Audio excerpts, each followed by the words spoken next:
Hello friends, इस video में बात करेंगे SBI PO pre self given exam analysis 2021 के बारे में। तो जैसा कि आपको पता है कि 20 और 21 का एग्ज़ाम एसबीआई पीओ प्री का हो चुका है, यानी कि टोटल 8 शिफ्ट हो चुकी हैं। तो जो मेरा एग्ज़ाम था वो 21 डेट को थर्ड शिफ्ट में एग्ज़ाम था।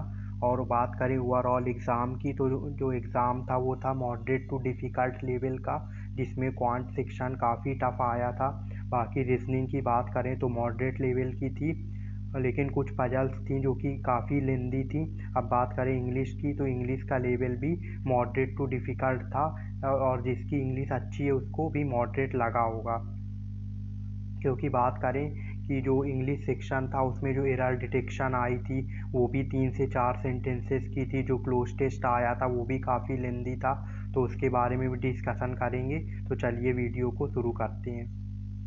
उससे पहले मैं इस शिफ्ट के गुड अटेम्प्ट बता देता हूँ, क्योंकि बाकी शिफ्ट का तो मुझे थोड़ा बहुत ही आइडिया है, लेकिन जो मैंने शिफ्ट दी है उसके बारे में मैं पूरा आपको बता देता हूँ। अगर इंग्लिश की बात करें तो इंग्लिश में अगर आपने 18+ क्वेश्चन अटेम्प्ट किए तो ये आपका गुड अटेम्प्ट है।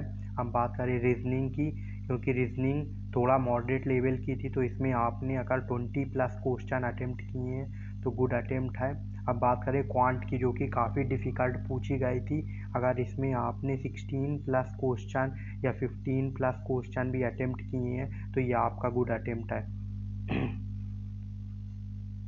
अगर मैं ओवरऑल गुड अटेम्प्ट की बात करूं तो अगर आपने 55+ क्वेश्चन अटेम्प्ट किए तो ये आपका गुड अटेम्प्ट है। लेकिन अगर 55 से आपने कम किए क्वेश्चन तो फिर आपकी एक्यूरेसी 95+ होनी चाहिए, 95%, जिससे कि आपका सिलेक्शन आसानी से हो सके। क्योंकि इस बार वैकेंसीज तो लास्ट ईयर के बराबर ही हैं, लेकिन कंपटीशन थोड़ा बढ़ा है, जिसकी वजह से कट ऑफ आपको 55 से लेकर 60 के बीच में देखने को मिल सकता है। अब बात कर लेते हैं क्वेश्चन कैसे आए थे और क्या डिफ़िकल्ट था क्या इजी था, उसके बारे में भी बात कर लेते हैं। सबसे पहले बात करते हैं इंग्लिश की। तो इंग्लिश में मैंने टोटल अटेम्प्ट किए 25, जिसमें से 3 से 4 क्वेश्चन जो एरर डिटेक्शन के थे, उसमें जो सेंटेंसेस थे वो 3 से 4 सेंटेंसेस थे और उनको पढ़ के चेक करना पड़ रहा था, जिसमें आपको करेक्ट सेंटेंस बताना था। जो कॉम्प्रिहेंशन था वो भी इजी टू मॉडरेट लेवल का था।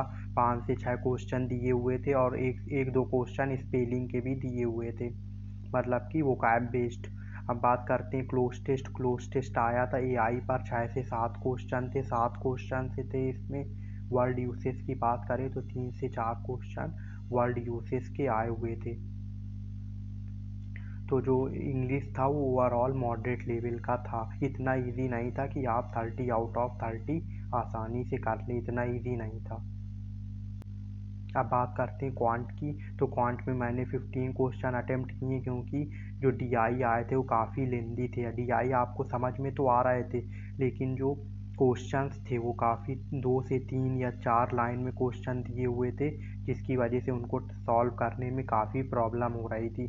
बात करें, एक डीआई था एटलस और प्लस डिक्शनरी बेस्ड था, जिसको मैंने सॉल्व किया था। उसके क्वेश्चन भी लेंदी थे, लेकिन वो आसानी से सॉल्व हो गए थे उसके 5 क्वेश्चन। और रॉन्ग नंबर सीरीज़ आई थी जो जिसमें काफ़ी टाइम कंज्यूमिंग थी, इसमें आपको टाइम लग रहा था, मतलब कि आसानी से सॉल्व नहीं हो रहे थे रॉन्ग नंबर सीरीज़ के क्वेश्चन। हाँ, अगर आप 5 से 6 मिनट देंगे रॉन्ग नंबर सीरीज़ को तो आप आसानी से पूरे क्वेश्चन सॉल्व कर लेंगे। क्वाड्रेटिक इक्वेशन आई थी जो कि सबसे इजी यही थी, और इसको आसानी से 2 से 3 मिनट में सॉल्व किया जा सकता था। जो डीआई थे वो काफ़ी लेंदी थे, और 10 से 12 क्वेश्चन आपको अर्थमेटिक के भी आए थे, जिनको मैंने अटेम्प्ट नहीं किया है।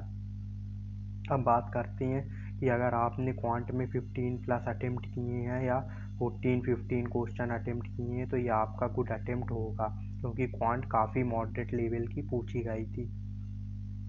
अब बात कर लेते हैं रीजनिंग की। तो रीजनिंग में जो पजल्स आई थी वो 4 से 5 पजल्स आई थी, लेकिन जो इसमें मिसलेनियस क्वेश्चन थे वो सभी क्वेश्चन पूछे गए थे। जैसे ब्लड रिलेशन के 2 से 3 क्वेश्चन थे, डायरेक्शन के 2 से 3 क्वेश्चन थे, और सिलॉग के 3 क्वेश्चन थे, इनइक्वालिटी के भी 3 क्वेश्चन थे, और दो क्वेश्चन मिसलेनियस भी से 2 से 3, मतलब कि इनके बीच कितने लेटर होंगे इंग्लिश अल्फ़ाबेटिकल के हिसाब से।